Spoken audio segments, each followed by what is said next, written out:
What's up, everybody, and welcome back to On the Diamond and Into the Deep. I am your host, as always, Mr. Mahal, and we're back after a series win. But not only that, a series sweep of the Cincinnati Reds. And I'll be honest, going into that series, I did not feel great at all, especially about Game 2.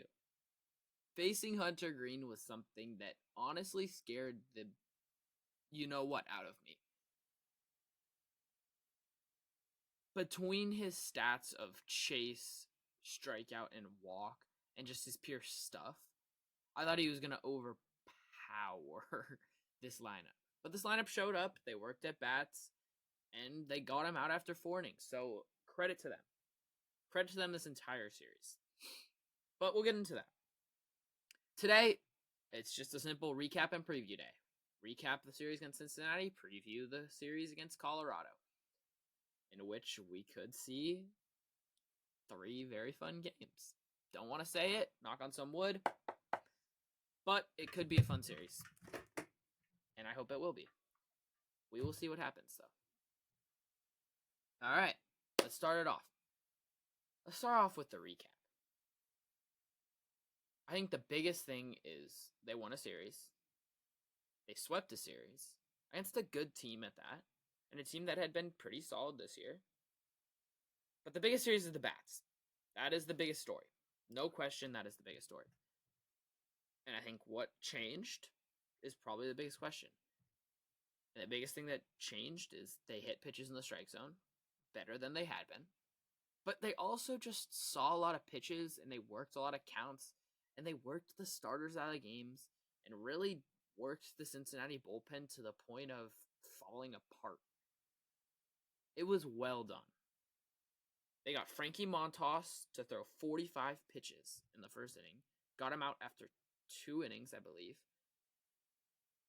Then in game 2, again, this was a game that I was at this game.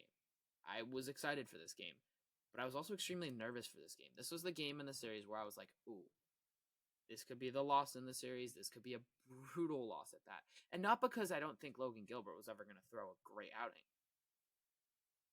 but I wasn't sure what they were going to be able to do against a Hunter Green. They came out and they shoved and they slapped Hunter Green around the yard, and they saw a lot of pitches. They fouled a lot of pitches off. They forced him to throw 39 pitches in an inning. They got 3 runs off of him. That's all you had to do. They didn't even need the runs, but they got him out of the game. That's all they had to do. Now, game 3, a little bit easier of a win. No, I don't want to say that. It came from 3 home runs. And you saw all the different sides of this offense really today. During this series. You saw the one where they broke out, they scored 9 runs, and that's not going to happen often.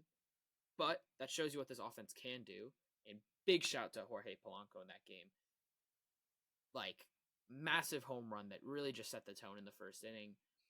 A dude that had been struggling, but since the Brewers series really has come along and been the dude that we really expected him to be. And it just continued in that game. 3-run homer, a couple other hits. The dude was everywhere. That bomb was crushed. Out to right, as a lefty. That's all you have to ask for. Jorge Polanco gave you what you needed. He's giving you production out of second base. He's giving you good production out of second base. Now, a change is having production out of second base. Any sort of production. But having good production is a massive, massive step. They worked a lot of counts. You could see that in the first inning when they made him throw 45 pitches. They made Montas throw 45 pitches. And he wasn't especially good now. All right? He didn't have great command. He didn't have the Frankie Montas stuff where Frankie Montas is at his best. But that doesn't matter. They've struggled with dudes not even having their best stuff this year. They've struggled in every facet before this series as bats. They come through, they finally do it, and Jonathan Clase provided a spark. Dude had his first hit after a little bit of a tough pop-up in the second at bat. doesn't let that get in his head, and he slaps one through the left side past Ellie De La Cruz, who made the great catch in Clase's second at bat in the majors. He didn't strike out in this game. He didn't look overmatched. He didn't look overmatched at all this series, but in game 1, he didn't look overmatched. Got his first hit, got his first RBI, got that out of the way, got the monkey off the shoulder, as I like to say. And he did what he needed to do. He provided the spark that this team needed. They needed someone young, they needed someone fresh, and it provided the spark. Now, into game 2. And again, this was the game I was at. This was my second game of the season. I'm now 1-1, which is good. I've had a little bit of a streak of going win-loss, win-loss, win-loss, win-loss in terms of games I've gone to since about the 2020, since the start of the 2022 season, I believe. Yeah, since the start of the 2022 season, it's kind of been that. 2021, I almost went unbeaten. I think I went to 8 or 9 games that year, and I finally lost I went to the Friday game 160. Game 160. Marco Gonzalez started against the Angels. The belief signs everywhere.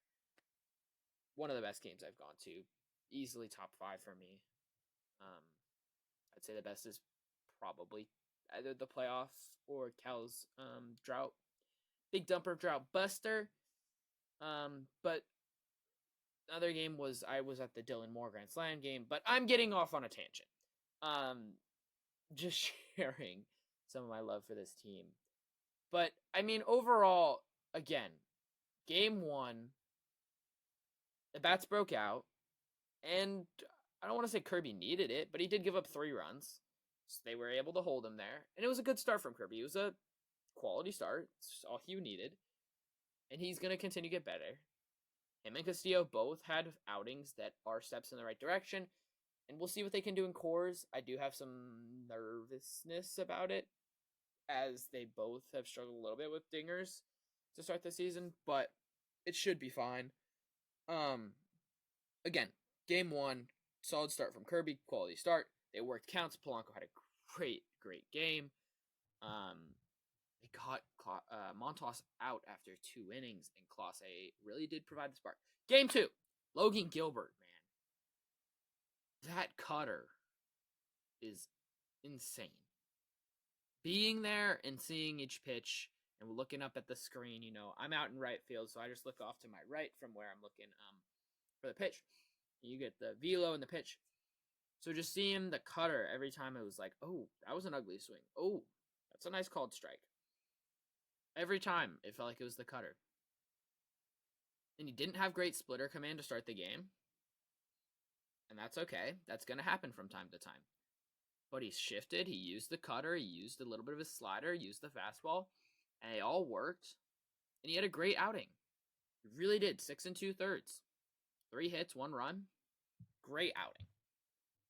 Julio had a 2-hit night. He did also strike out either 3 or 4 times. And I don't know. You don't see that often, to be honest. It was either a strikeout or a single to left center field. You do not see that often. This was easily Julio's best game of the year. And not because he got 2 hits. And that hasn't happened often this year, if at all. But it's because of his defensive plays. Truly special Julio Rodriguez is in center field. Special this kid is. First one. I was there with some friends. He makes that catch, and I'm like, wow. They're like, it looked like an easy catch, whatever.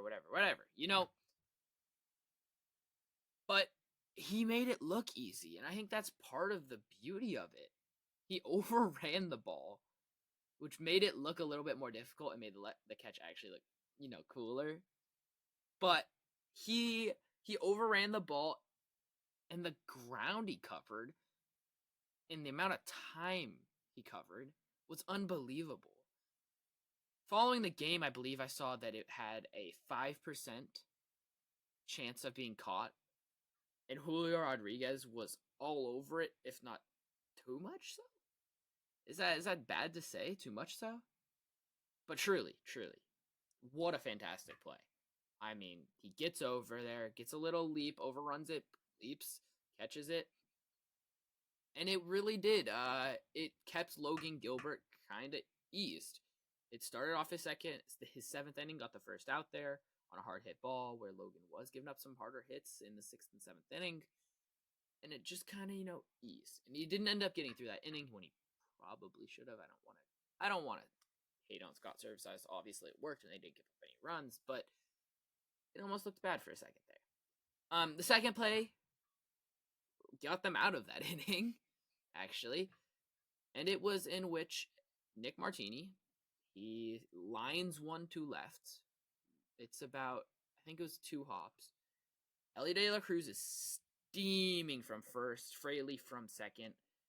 Fraley's going in to score. Julio gets it off the bounce, gets it out of his mitt, slings it to Rojas at third to get the speedster. And holy moly, Elly De La Cruz, he is jumbo sized. He's like, and like I'm small, and like that doesn't really play an effect to like seeing him when I'm like, just like sitting there. But like, dude is huge, man. Dude is massive, and like you don't really realize it till you see him in person, but the dude is gigantic. Anyways, Julio guns him at third. Fraley has a little mishap. He has a little mishap. He slows as he's going into home plate, which prevented the run from crossing, which, I'll take it. I'll absolutely take it. Should they've gotten a run there? Probably. But fantastic play. Fantastic play from Julio Rodriguez. And that will be our play of the week. So I'll get into that a little bit later, but new little thing we're doing. Anyways, continuing on the game. The bats were there when they were needed. They got the RBIs. They worked counts again and got Green out after 4. And this probably was the most impressive game in the entire series for me. It was more impressive than the Monday game. In the Monday game, they scored 9 runs.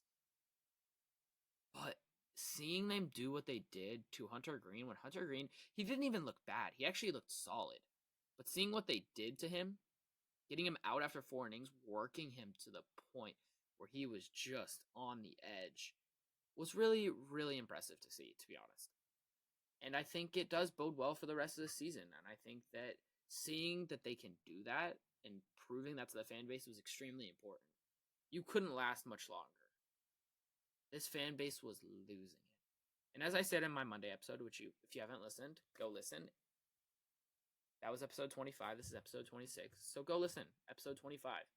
YouTube, Spotify, Apple Podcasts. Go get yourself a nice little listen there. About 45 minutes long. Do it on your drive to work, on your drive to school, on your drive to whatever you're doing. Soccer practice, whatever. Lacrosse practice, wherever you're going. If you're going to the game, give it a little listen. Alright? But as I was saying, they worked counts. They got it out of the way, and they eased the tension. I said that they needed to ease the tension and that people just need to relax. And they did. They did that this series, and they did that especially for me, at least, in Game 2. And I wasn't flipping out, but it was at a point where even I was getting to a point where, like, oh, when are we going to figure this out, guys?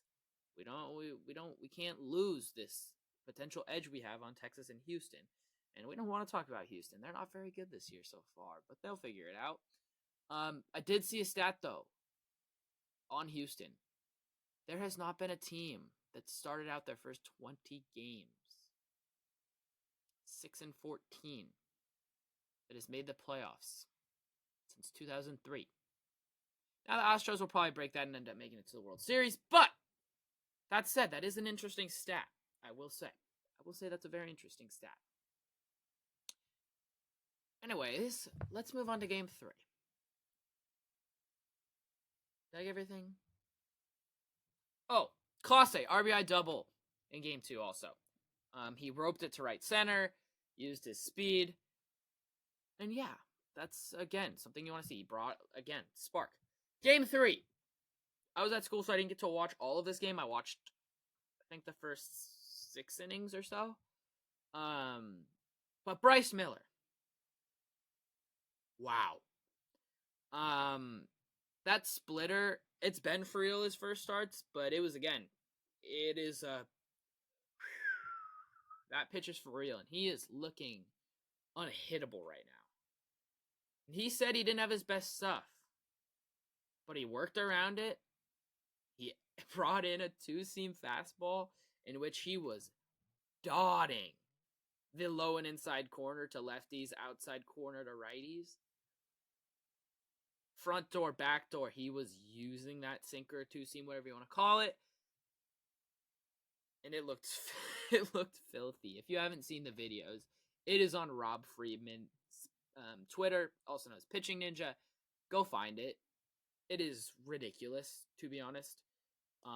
There's a video with all of his strikeouts, and his last 4 are all just the same thing over and over again with the 2-seam, in which he either front doors it to lefties, back doors it to righties, and it is just filthy. But again, the splitter, he worked around some not great feel of overall all his pitches, but he worked around it and he looked great. He had a great outing, goes 6 innings, gives up a run, only one, gives up 1 hit, 1 walk, and that's it. That is all he does. Julio had 2 extra base hits, 2 doubles in this game. He is looking like he's getting closer. Don't want to jinx it, but he's looking like he's closer, and now we're heading to Coors Field. If he can elevate the ball, you know what is going to happen. Mitch Garver also hit his first home run in this game, so that was fantastic to see. It was a bomb. It hit off of about the railing of the upper deck in left field above Edgar's. It was a bomb. Also hitting a home run into Edgar's is Big Dumper as a righty. Second home run there this year from the right-hand side, which nobody saw coming, but he's getting at bats there, and he's hitting the ball. So that's good to see. Josh Rojas, my boy. Again, similar to second base, as I said with Jorge Polanco, not only are they getting production, they're getting good production. And yes, Gino gave them production, and he gave them defensive production, especially last year, and he brought good vibes and all that. And do I miss him? Of course. Of course I miss Gino. But he's having a horrible start to the season, and I'm not going to let that, whatever. But Josh Rojas, for everything that was said about him this offseason, from, we need a new third baseman, and I'll throw Luis Urias in this too, but both of them have looked unbelievable, and Urias had a fantastic play in Game 3 before he was subbed out for Rojas, who hit a pinch hit home run. I mean, come on, y'all. This third base platoon has been unbelievable. Unbelievable so far this year. Maybe defensively they haven't been out of this world, but they've been good. Especially since about the past 2 weeks, they've cleaned up their defense and they've looked a lot better. Rojas almost had an unbelievable play to get Jake Fraley in the second game, in which it was a ground ball, kind of barely hit up the middle, and Rojas comes in, bare hands it after they're in the shift type thing, bare hands it, and Fraley barely beat it out. It was a great play by Rojas. He's looked great, and I'm a Rojas truther. We know this. If you listen, you know this. But he just continues it. Jonathan Clase had a stolen base and a walk in this game, so that is fantastic to see. His speed plays. I said it when he was called up. His speed really does play, and if he gets on base and is just a little bit of a scrappy dude out there, that's a dude that you love to have on your team. It's similar to a Jose Caballero last year, who was one of my favorite players, just because he brought something different. So good to see. Now, player of the series for me, we're going to do one hitter or one pitcher. In terms of hitter, it was Mitch Haniger. Does that surprise you? I don't know. But he's been the player of the year in terms of hitters so far. Game 1, he goes 2 hits, 3 RBIs, including a home run out to left. Game 2, 2 hits, an RBI. Game 3 has another hit and another RBI. In total, he has 5 hits, 1 home run is one of those 5 hits. He has 5 RBIs as well. The dude had a great series, and hopefully he'll keep it up. I could see him hitting a home run, definitely at Coors Field. Now, in terms of pitchers, I'm going to go Logan Gilbert. It's a tough decision between him and Bryce Miller, and I think Bryce Miller was really, really good. But Logan Gilbert, he gave almost 7 full innings, probably should have gotten it. And while he gave up a couple more hits, he was a little bit felt more dominant. I don't want to say that, but they both felt dominant. But he went farther in the game for me, and that's going to make the difference. 6 2/3, 3 hits, 1 walk, 1 earnie. That was all he did. 6 strikeouts. Great outing from Logan Gilbert, and he continues this beautiful start to the season he has had, and his consistency is undervalued by Mariners fans. Truly. Get him an extension right now. Give him the paycheck, and let's go. Play of the series. I'm going to go Julio, throwing out Ellie. I talked about it earlier. Honorable mentions is the catch Julio made also in Game 2. But Luis Urias had a fantastic pick at third. And then he did end up making the throw across the diamond even with his shoulder, so that was good to see as well. Solid defense this series. Really solid defense, and that's part of what allowed them to sweep. Clean defense is going to support this team, and you just got to make the plays that you can make. You don't have to make otherworldly plays every single game, every single series, but you have to make the routine plays. That's going to make a difference. I do also just want to mention some stuff that came out after Game 3, in which they started using iPads less. I guess we got a team full of iPad kids. What are they doing there? Subway Surfers on the, I don't know, Crossy Road maybe? Some Disney Crossy Road? That hit different. Angry Birds? Those were some games back in the day, y'all. But, as I was saying, they used iPads less. They were almost sort of over-analyzing and not paying attention to what was actually happening in the game, which is extremely important in baseball. You got to listen to your teammates. You got to understand what is actually happening in the game. What are you seeing?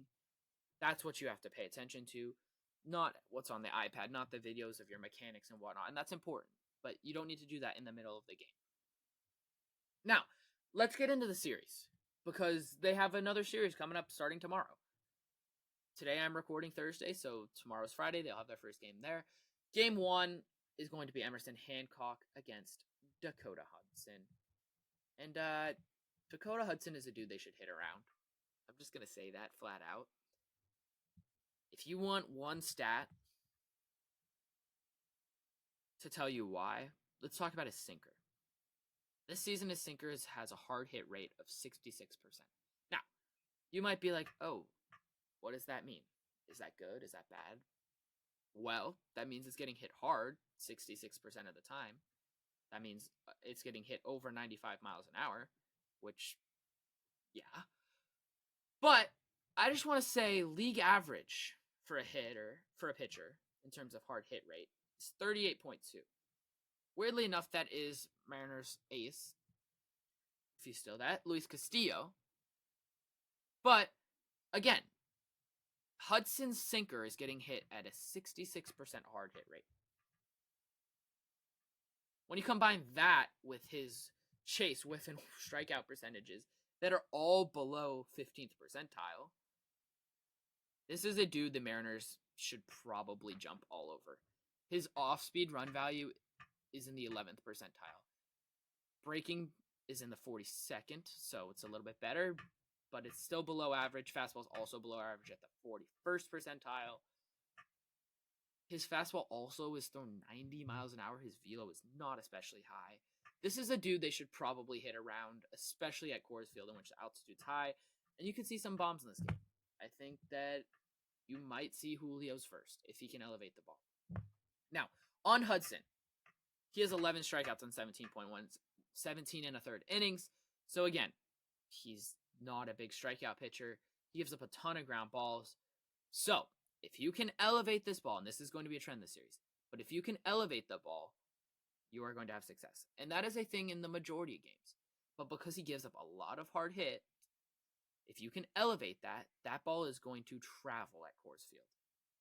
Ball is going to travel, not necessarily out of the ballpark, but you're going to get extra base hits, and you're going to score runs. So hopefully you can do that. Hudson's mix, just to quickly say it, is sinker at 38%, slider at 34%, four seam at 15%, changeup at 10%, curveball at 4%. So you're going to see a lot of the sinker, a lot of the slider, a little bit of the four seam, small bit of changeup, and practically none of the curveball. You're going to see a lot of sinkers this series. If there's one pitch you're going to see more than anything else, it is going to be the sinker. They've struggled against the sinker. So if they can do stuff with the sinkers this series, you could see some positive results. Game 2, Kyle Freeland, Luis Castillo. The other trend this series is the Mariner starters. You're going to need to avoid home runs. Whatever you do, avoid home runs and get clean defense behind you, and you're going to be okay. You're going to get runs scored for your team this series, but you're also going to get runs scored on you. Don't expect big things. If you can get 7 innings of 3-run ball from Castillo Kirby, and if you can get 6 innings of 3-run ball from Hancock, I would be happy. Mostly for me, it's going to be innings. Your bullpen is rested. Your bullpen looks great. I don't think there's going to be any issue of this. But Game 2, Luis Castillo, Kyle Freeland. Freeland is the best pitcher probably for the Colorado Rockies, but he's had a horrid start to the season. Horrid. He is 4th percentile in expected batting average. Opponents have been expected to hit .332 off of him. His strikeout and whiff percentage is also both very just not good, to be honest. He is a dude that you're going to be putting the ball in play again. He's a ground ball pitcher, 72nd percentile in ground ball percentage with 49% ground balls.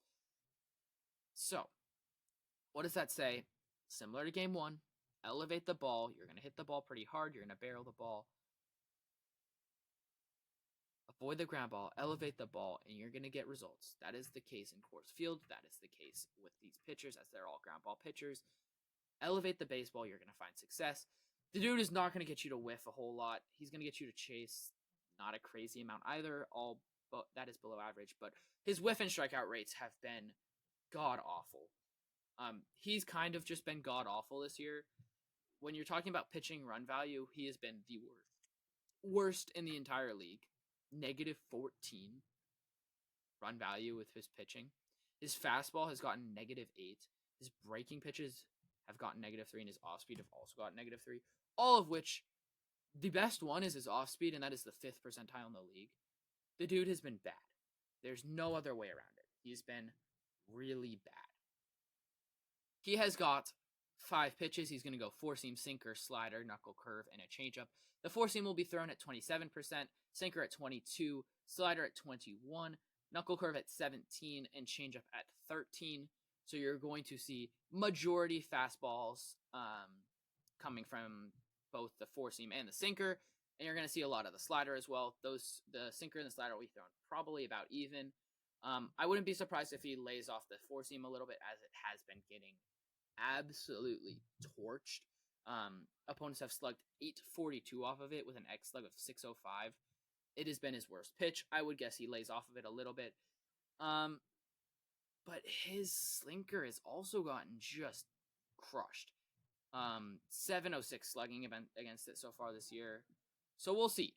Again, if opponents can elevate the ball, if we can elevate the ball and get it out of the ballpark, you are going to have success.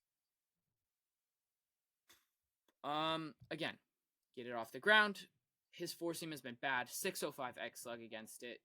He has only gotten 9 strikeouts. He's walked 8 hitters. So if you can work counts, you're also going to be doing great. You're not going to see a lot of whiff. You're going to be putting the ball in play. So elevate it. Game 3, George Kirby will be facing Cal Quantrill. This is going to be the toughest game in terms of the pitcher you're facing. This will be on Sunday. The only pitch really of Quantrill's that has been getting crushed has been the split. Or the only one that hasn't been getting crushed is the splitter. That doesn't really necessarily mean a lot because he's not going to only throw splitters. Number 1, that's bad for your elbow. Number 2, it's just not going to happen. But what that does tell me is if we can lay off the splitter, you're going to find success. And he's also majority ground balls. What does that mean? Elevate the baseball. If you can elevate the baseball against all three of these starters, you are going to find success. And the bullpen of the Rockies is not special. It's nothing special. This team in general is nothing special. Now, if they sweep the Mariners, if they win the series against the Mariners, yeah, there's something special. But I wouldn't put my money on that at all. We have bigger problems if we lose this series. Now, again, Split is the only pitch that hasn't been crushed. His sinker and his change have been hit incredibly hard. He does have 6 pitches, actually, but really, it's only 5. He has a sinker that gets thrown 39% of the time, split finger or splitter thrown 29% of the time, cutter at 16, curveball at 9, changeup at 7, and four seam has been thrown less than 1% of the time. So you're not going to see a lot of that four seam unless he decides to randomly mix it in. You're mostly going to see sinker, splitter, cutter, but mostly the sinker and the splitter. And again, this plays into the sinker. You're going to see a lot of the sinkers this weekend. None of them especially good. And none of these pitchers are getting a heavy whiff or heavy strikeout. They're all going to be getting ground balls. And that's what you have to avoid. If you can avoid the ground ball, you're going to be okay this series. And you're probably going to score some runs. You're probably going to be fine. His cutter has been slugged .923 so far this year. If you don't know, that means that cutter has been demolished. So if you see the cutter thrown, watch for Mariners hitters jumping all over it. He's averaging a little bit faster than either of the other two, throwing 93. If his velo's down or up, not going to mean much, but I would expect the Mariners to jump all over all three of these pitchers. This might be the worst one as his off-speed's pretty good. But if they continue what they have been doing in the Cincinnati series, you're going to see a lot of runs this series, and you're going to see 3 wins probably. Don't want to jinx it, but none of these pitchers have great whiff. None of these pitchers have great strikeouts. And if the Mariners can do well in terms of getting the baseball off the ground, staying away from slow choppers, you're going to be okay. Now, in terms of their batting order, the only dude that really has hit decent has been Ezequiel Tovar, so watch for him. Other than that, they do have some power in terms of their catcher, and they also have Nolan Jones, but Nolan Jones has been terrible. Their catcher is Elias Diaz, who hit a home run at the All-Star game last year that I remember. So I would really, Tovar's the one dude that you're like, ooh, what's he going to do? But he's not especially a power threat. But anyone can be a power threat in Coors Field, so we'll see what happens. I would watch for if someone does well in the first game, how do they approach them in the second game, because you don't want one dude just crushing you this series. Again, their bullpen is not anything special. Their closer is Justin Lawrence. Other than that, they got a whole lot of nothing. And even Justin Lawrence isn't too special. My Mariner of the series, one pitcher, one hitter. In terms of pitcher, I think George Kirby's going to have a great start in that third game. I think he is bound to have a great start. I think Castillo could give up some homers, especially in Coors Field, but I think Kirby's going to be great. In terms of hitters, I think Mitch Garver is going to have a little bit of a breakout. I think his bat, seeing the way it progressed in the Cincinnati series, I think it's going to continue to do so. And in Coors Field, I just think that he's a dude that fits that. He's going to go gaps, and he's going to get the ball out of the ballpark. He hits the ball extremely hard. So watch for that. Now, keys. I've said this enough times by now. Elevate the baseball. Get it off the ground. These are all 3 ground ball pitchers. You're going to see a lot of sinkers, which are very prone to ground balls. Not a ton of whiff, probably, but stay away from the ground ball, and you're going to be okay. Work counts still. Keep that approach. Do what you need to do. Play clean defense and limit home runs. Now, that's all I've got for you all today. Thank you so much for listening. This has been episode 26 of On the Diamond and Into the Deep. Thank you so much for listening. Follow at Diamond and Deep on YouTube, Instagram, TikTok, Twitter, if you haven't already. And go Mariners. I hope we get a little sweep here.